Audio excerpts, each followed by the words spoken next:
श्री स्वामी समर्थ। मी मोहिनी विजय निंबाळकर तुमचं आपल्या यूट्यूब चॅनलमध्ये खूप खूप स्वागत आहे। आजच्या व्हिडिओमध्ये आपण बघणार आहोत मार्गशीर्ष महिन्यातील गुरुवारी महिलांनी घरात आवर्जून करा ही 5 कामे, जीवन बदलून जाईल। मार्गशीर्ष महिना सुरू झाला आहे।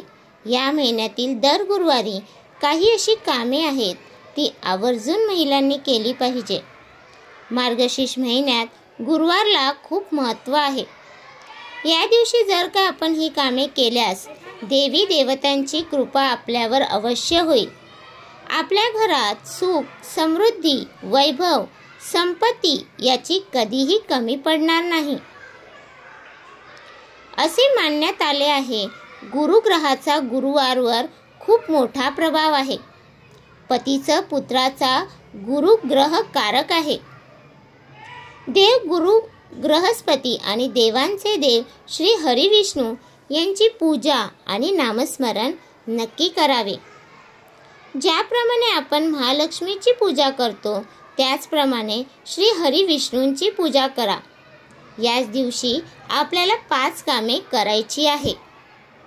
पण काही अशा गोष्टी आहेत त्या आपल्या चुकूनही करायच्या नाही आहेत। बऱ्याच घरी मार्गशीर्ष महिन्यातील गुरुवारी पूजा केली जाते, पण त्यांना म्हणावा तसा लाभ मिळत नाही। कारण अशा काही गोष्टी असतात त्या आपण करणे योग्य नाही। जसे की घरातील काही व्यक्ती या दिवशी मांसाहार करतात, हे योग्य नाही।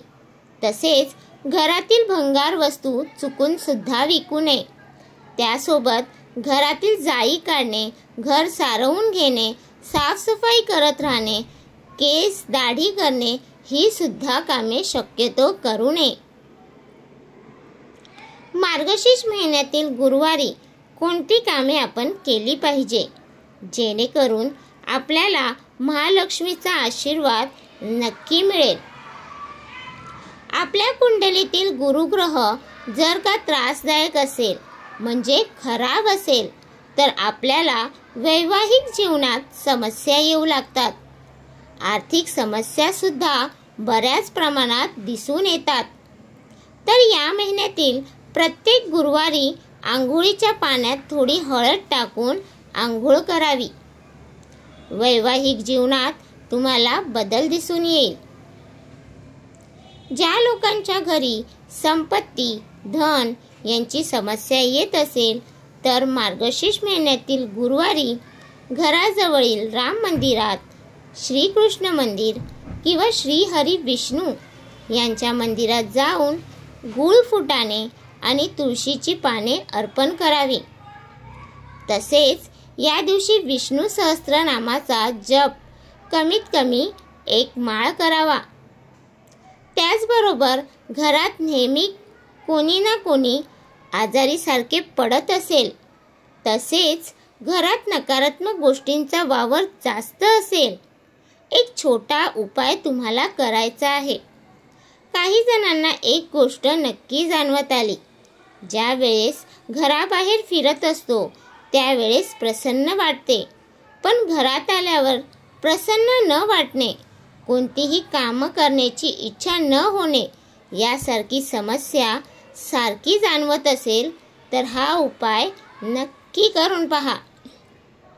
कारण या समस्या शक्यतो घरातील नकारात्मक गोष्टींचा वावर जास्त असल्यामुळे होतो। उपाय काय करायचा आहे हे जाणून घ्या। मार्गशीर्ष महिन्यातील गुरुवारी गंगाजल घरी घेऊन यायचं आहे। गंगाजल घेऊन आपल्याला त्यात हळद टाकायची आहे। हळद मिश्रित गंगाजल संपूर्ण घरामध्ये शिंपडायची आहे। यासाठी आंब्याची पाने किंवा दुर्वा वापरायची आहे। यामुळे आपल्या घरातील नकारात्मकता ही कमी होईल। तर तुम्हाला हा माझा व्हिडिओ कसा वाटला प्लीज कमेंट करून नक्की सांगा। व्हिडिओ आवडला असेल तर लाईक करा, कमेंट करा आणि शेअर करायला विसरू नका। आणि तुम्ही अजूनपर्यंत आपल्या चॅनलला सबस्क्राईब केलं नसेल तर प्लीज जाऊन चॅनलला नक्की सबस्क्राईब करा। कारण आपल्या चॅनलवरती तुम्हाला आध्यात्मिक माहिती आणि स्वामी महाराजांचे व्हिडिओ बघायला भेटतात। तर भेटूया उद्या एका नवीन व्हिडिओसोबत। श्री स्वामी समर्थ।